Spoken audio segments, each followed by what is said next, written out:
First of all, the most important thing, so I'll do it first. This work was done primarily by Federico Carnevale, was at the time a PhD student of Nestor Pargas, scored it in a postdoc with translator, and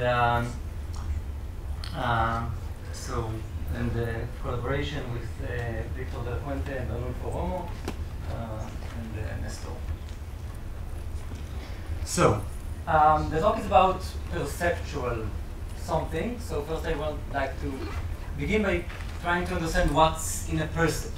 And as an example of percept, you might consider the question of how do you now, hopefully, understand what I'm trying to tell you. And there are certain things going for me and certain things going against me. So there might be some background noise, not a lot in this setting, thankfully. It could be that some of you are afflicted by jet lag. This is quite far away from where you started your journey. It might be that you're still chewing some cookies from the delicious coffee break and are concentrated on that. Okay. Better now? Okay. On the other hand, I have some things going in my favor. You have visual input. The slides over here have quite a high correlation with what I'm saying. So this can assist you in case my voice isn't so clear. You also have a certain context. You know that you're in a neuroscience event. So most likely what I'm going to speak about will be related to neuroscience. There's also a context that's much more local in time, which is the sentence structure, the rules of grammar, that can help you understand what I'm saying. All of these examples set out to say is that basically a percept is a combination between some sensory stimuli and the prior knowledge. And this is a rather complex question that, you know, in the general sense, if you want the everyday life, it can be very complex. You can look at object recognition, where you have prior information on the size of actual physical objects in the world. You can use depth cues, multimodal integration, which we just heard about. And there can be temporal expectations. When did I start talking? When am I going to end and leave you alone? Language is full of all of these contextual and prior information. So these are all quite complex aspects. And of course, when we want to understand them, like many times, we use a reduced setup where the subjective percept is going to be just yes or no. The previous knowledge is that on half the trials, it's going to be yes, and the other half will be no. And the sensory input is going to be a weak stimulus in a single modality. Okay, so this is sort of as reduced as it gets. And this reduced setup was studied quite successfully in the lab of Ranulfo Romo. And the basic task goes like this. The monkey sits with its arm extended, and there's a mechanical probe that just touches the finger, slightly indents the skin. And then at some time, the probe goes slightly down. When that happens, this signals the beginning of a trial, and the monkey with his other arm grabs a key, signaling that it's ready to begin the task. Then there's some variable delay between 1.5 and 3.5 seconds, after which, on half of the trials, a weak stimulus, a weak vibration will be applied to the hand. On the other half of the trials, nothing will happen, or an amplitude 0 vibration, you can say. Following this either present or absent stimulus, there's another 3-second delay, following which the probe is raised, signaling to the monkey that it can now answer whether there was or was not a stimulus, which the monkey does by pressing a button with its other hand. So this is the task. And responses in this type of task, these two alternative false choice, can be classified into 4 categories. If the stimulus was present, then either it's a hit or a miss. If the stimulus was absent, then either it is a false alarm, a false positive, or a correct rejection. And the psychophysics of this task is the following, that as the stimulus amplitude gets larger, the monkey is more likely to report a stimulus present. Note, however, that even, let's see, is this thing? Yeah. Note, however, that even when there is no stimulus at all, there is still a finite probability that the monkey will report the stimulus as present. These are the false alarms. Okay, so because it's a very weak stimulus, it's hard to it's easy to get confused. It's hard to do this perfectly. So this is the task. Now, the question I wish to address today is, again, within this general framework of combining sensory stimulus with prior knowledge, is what happens when the prior knowledge is in the temporal domain. Okay? And this task was not designed to answer this question. Okay? Nevertheless, I think it can do that. So what feature of the task allows us to answer this type of question? And it is this variable delay period between the beginning of a trial and the actual presentation of the stimulus. And what happens is that this is between 1.5 and 3.5 seconds. So this means, and the stimulus itself is half a second. So what this effectively means is that there is a possible stimulation window. There is a window of 2 seconds in which the stimulus might appear. It will never appear before 1.5 seconds. It will never appear after 3.5 seconds. So there is a window of 2 seconds in which the stimulus might appear. So it could be that the monkey slowly learns this thing. Now, this temporal window is uncued. Okay, so there is no light that goes on, oh, somewhere in these 2 seconds the stimulus might come, but the monkey could implicitly learn that as time goes by. Another feature of the task that we will see in a second is important is that the response is not immediate. So this is a detection task, right? So the monkey is sort of focusing on this vibration. Once the vibration comes, it doesn't say, oh, now I've felt it. No, it still has to wait 3 seconds more and only then report. And this will prove to be important for the analysis. So, 2 questions. Does the monkey learn the temporal structure? Maybe doesn't care about it at all. Okay, it could be. If so, what is the neural mechanism underlying this learning? And the sort of way I'm going to think about this is a simple application of signal detection theory, which means that this is a very, very weak signal. So we might think of this signal as presented on a background of some noise. Okay? So you see there's this small signal over here. And we want to know how to put a threshold to discriminate between the signal and the noise. And the way we do this is we sort of look at it like this, and then, well, you get these 2 histograms. So the red histogram is these guys over here, the noise, and the blue histogram is many, many different signals. And then one would put a threshold somewhere over here, which is equivalent to somewhere over here, and that would define hits and false alarms, because everything to the right would be classified, would be reported as a stimulus, as a detection. And what can happen, of course, what we're interested in is the combination between the sensory stimulus and the prior knowledge. So the prior knowledge should move the threshold. If we expect at some point in time the stimulus to be more likely, then we would shift the threshold to the left. We would report weaker things as if they are there. That's all we need to know about the threshold. So what should the threshold do? If indeed the stimulus can only appear over here, we expect a high threshold outside the stimulus window and a low threshold within this possible stimulation window.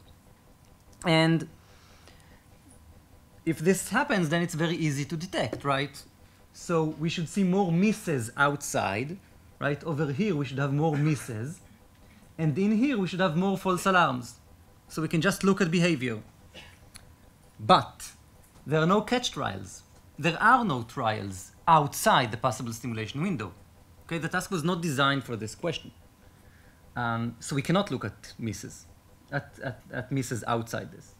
And the motor report is delayed, right? So if you want to know when the false alarm happened, behavior has no way of telling us.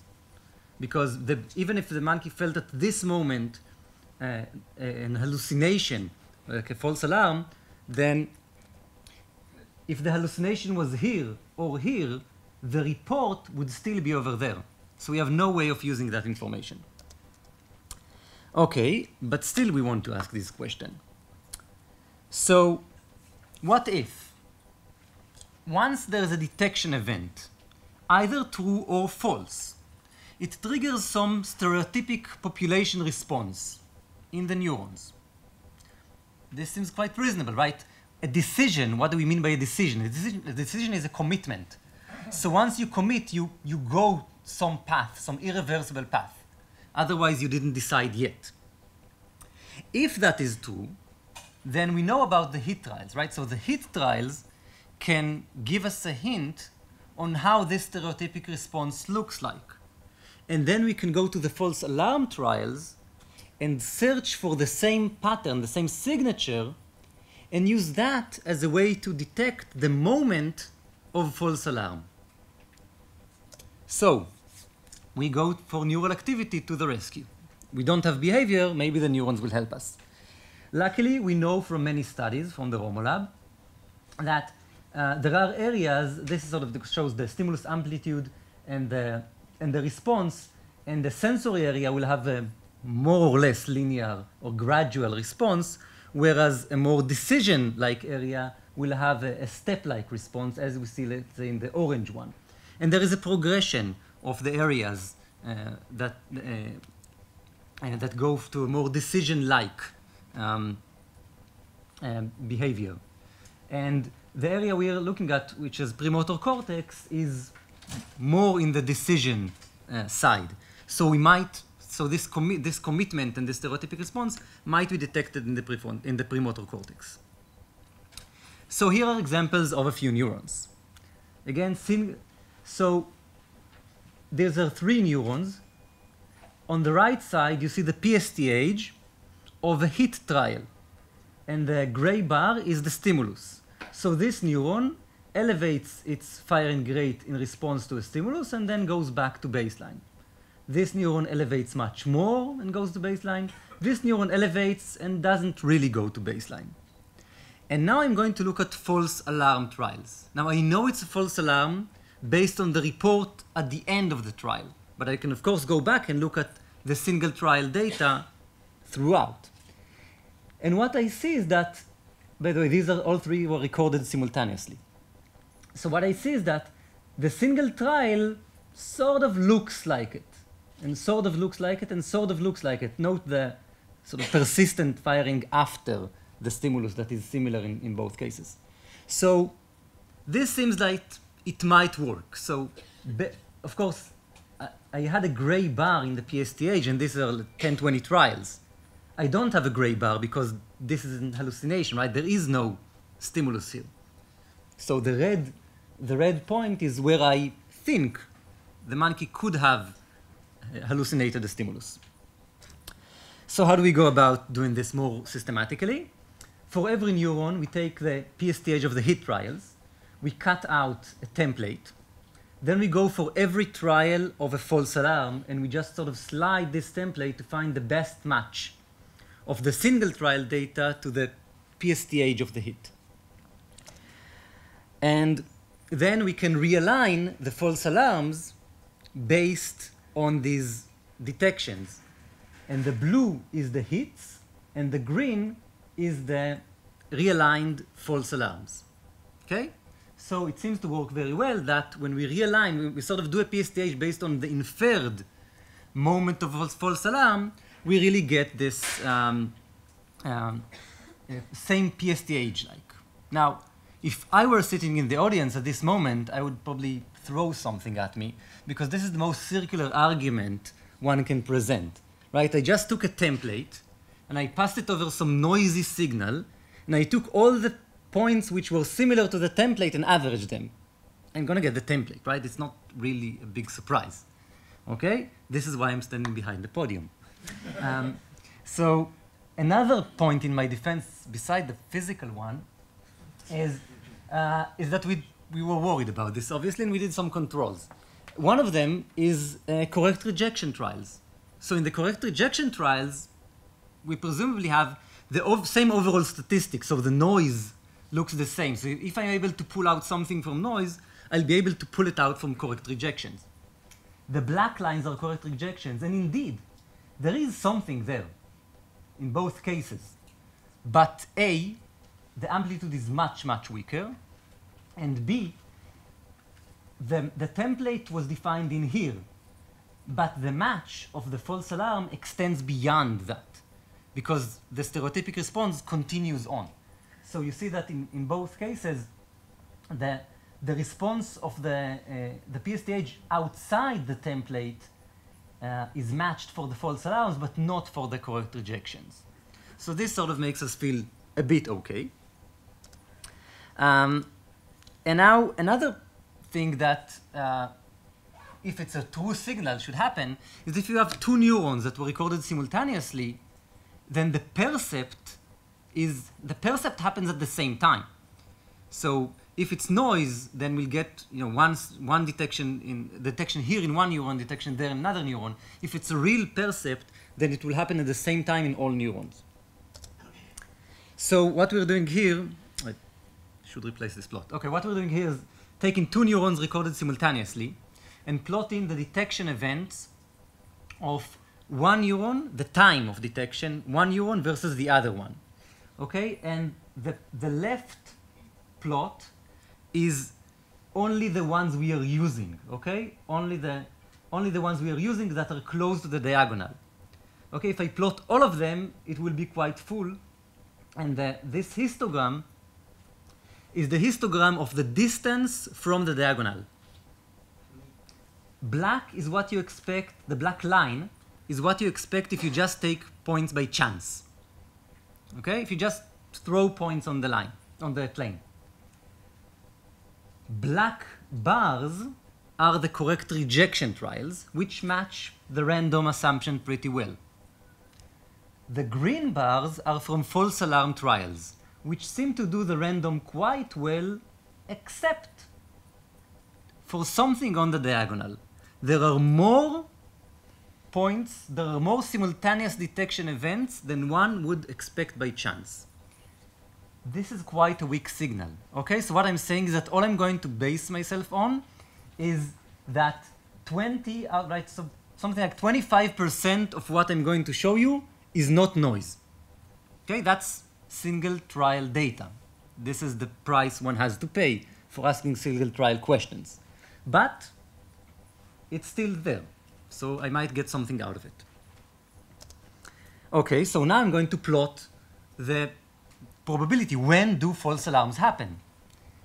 This is time, 1.5 to 3.5 is the possible stimulation window, and indeed, there is a larger number of false alarms around this time, as opposed to the flat distribution of correct rejections.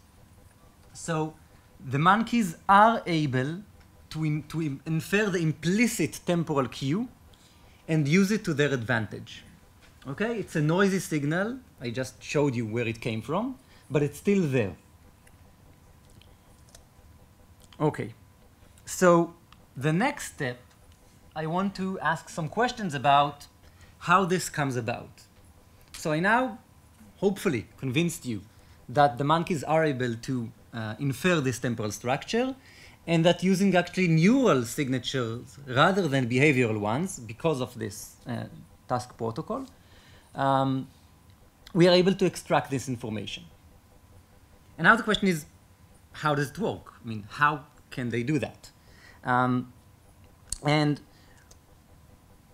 the sort of one, there are several mechanisms where this might happen. I mean, it might be that there's some external signal from somewhere that just sort of lowers everything and changes the whole gain of the system. And it might be that the internal dynamics of the network is able to pull this off. So we approach this by thinking in ways of populations. So if we imagine that there's a large population of neurons that's in charge of this computation, how could it be doing this, and how can we look at the population doing this? The method we're going to use is state space. I'm going to briefly describe it. If you have, let's say, 1,000 neurons in a population, then the firing rate of every neuron at a given point in time describes a vector or a point in a 1,000-dimensional space. The activity over time of this population describes a trajectory in a 1,000-dimensional space. My 1,000-dimensional drawing skills are not very good, so I'm going to draw in 2 or 3 dimensions, and that's, people usually do this by reducing dimensionality, doing some projection. PCA is one common form of projection. And this is where basically we take linear combinations of the neurons to project them down. So instead of having, let's say, 1, 2, 3 thousand neurons, we're going to do some projection where, I think the axes are on, where the axes that we look are going to be linear combinations of many, many neurons. Okay?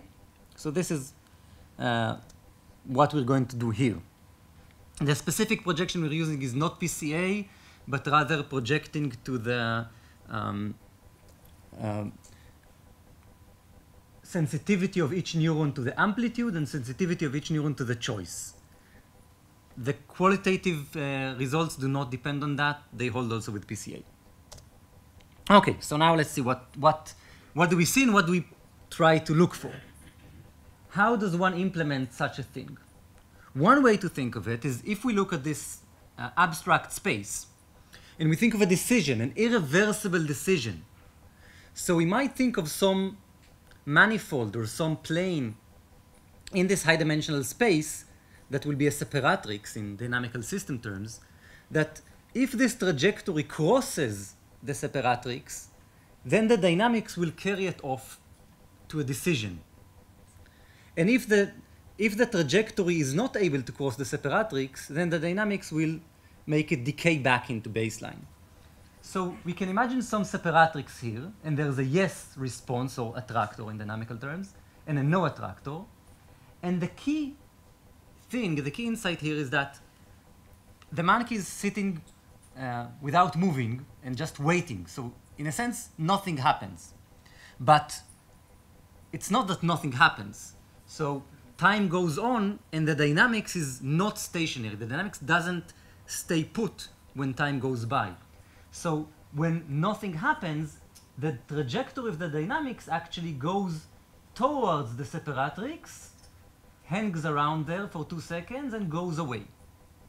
And then if a stimulus comes during that point, only a small deflection will be sufficient to cross the separatrix. Whereas the same amplitude of stimulus that will be presented later on will not suffice, and then the network will converge to the no attractor. So this is the hypothesis. And now, let's see. Okay, so now I'm going to play it a couple of times. So what I'm going to look here is the 2D projection. And what we just saw is a hit trial. So this is the time before, and this was the stimulus going somewhere. This is a miss trial. So the stimulus didn't make it all the way, and it's going somewhere else. And now we're going to have a correct rejection trial, which in a sense is the most important one, because here we see what happens when you wait. So when you wait, this is the possible stimulation window now. You approach this area, and then you go back. Okay? So this is a projection from the data. Okay, so I'll just show this one more time. Again, you start somewhere at the beginning of a trial, then the stimulus comes, and if it's a hit trial, it crosses what maybe somewhere here is a separatrix, and goes on. If if there's a mistrial, then it doesn't make it. So maybe over here is a separatrix. One word of caution, when projecting from, I think, 200 neurons, if I remember correctly, in this case, to 2 dimensions,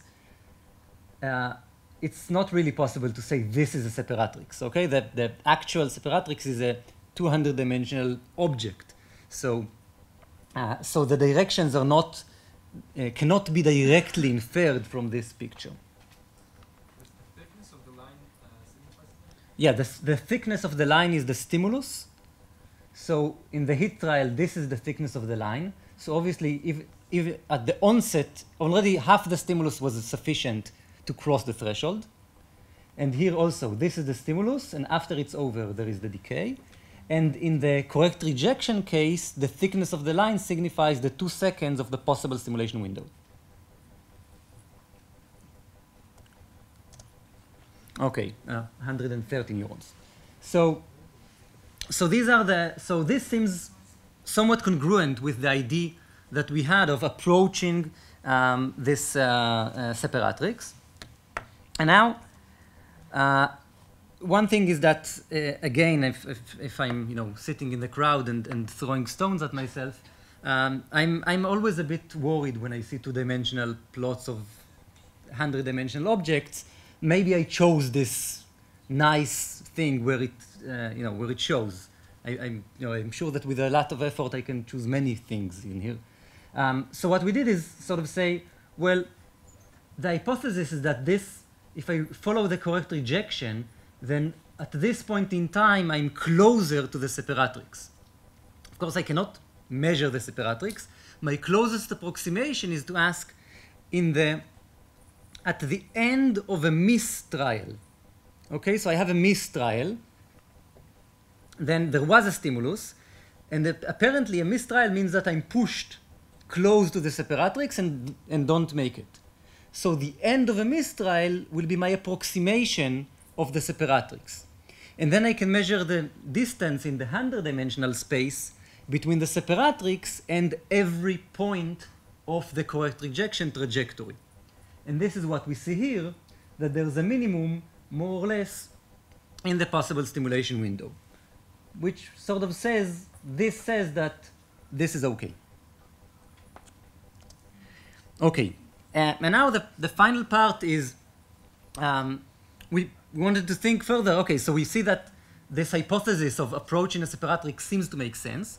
But now, is this something that can be implemented within a single population?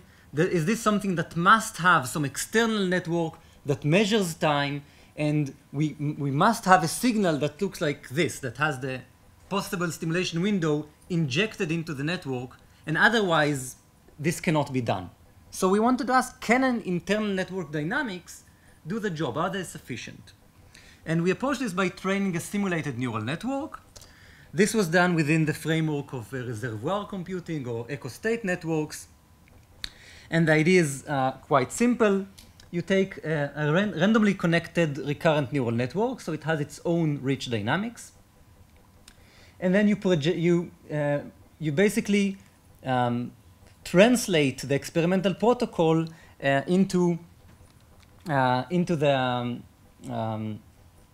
task design here. So we have a start queue, and then we have the sensor input, which is noisy with a stimulus, and then we ask for a decision. So we begin with a random network, train it to do the task with as minimum of constraints that we can think of, and we study the solution. First of all, the training does not, as the experiment has no explicit temporal information, we can calibrate the noise level of the simulation to match the psychophysics.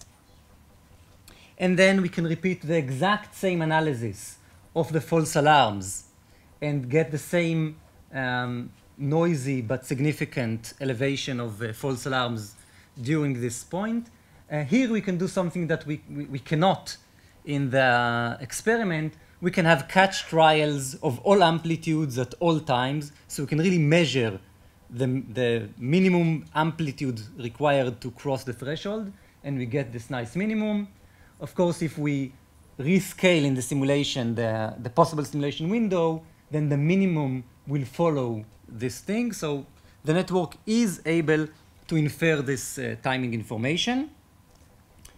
And another thing that we can do, because we have this on the computer, we can now look at the separatrix. So what we see is when we sort of open this network, we are able to find these two stable fixed points, the yes answer and the no answer. We're also able to find a point, so this is a 500-dimensional network, so this point is a saddle point with one unstable direction, 499 stable directions, and the trajectory is going, so it sort of separates the yes and the no responses. We are also able to plot some of the separatrix. Again, separatrix is a very high-dimensional creature. And we can get a similar picture. One thing to note, by the way, here, the hypothesis we had is of this sort of going to a threshold and going back away. This is the theoretical idea we had in mind. And the network that we trained to do this, obviously the distance from the separatrix has this feature. The PCA version of it doesn't look as nice as the data. So this is a case where the data looks like a cleaner model of the hypothesis than the model. The functionality is defined, of course, by this. What this implies is that the solution the network found is having a trajectory that's more or less flat, but a separatrix that apparently looks more curved. But this is something that with this method we cannot control, we can only observe. This is just sort of showing that, again, with catch trials, we can show, as we expect, that if we take a stimulus on time, then the stimulus will carry us to the yes attractor, whereas if we start too early, then some of the weak amplitudes will go to the no attractor, and too late is the same thing. So, what have we learned? First, a prior in the temporal domain can be inferred from task structure, both in reality and in the model. Detection seems like a stereotypic, irreversible event. Population dynamics can encode this temporal information, and sort of the handicapped proved, I think, useful. The fact that the protocol was not designed to answer this question allowed us to develop this novel method of analyzing false alarms, which I think can have a wider applicability, because if you think of it, it's sort of like a PSTH, but locking onto something internal. And I think there are many cases where there is some internal signal that one could lock onto, and if avoiding circularity properly, we can learn from that. So thank you very much.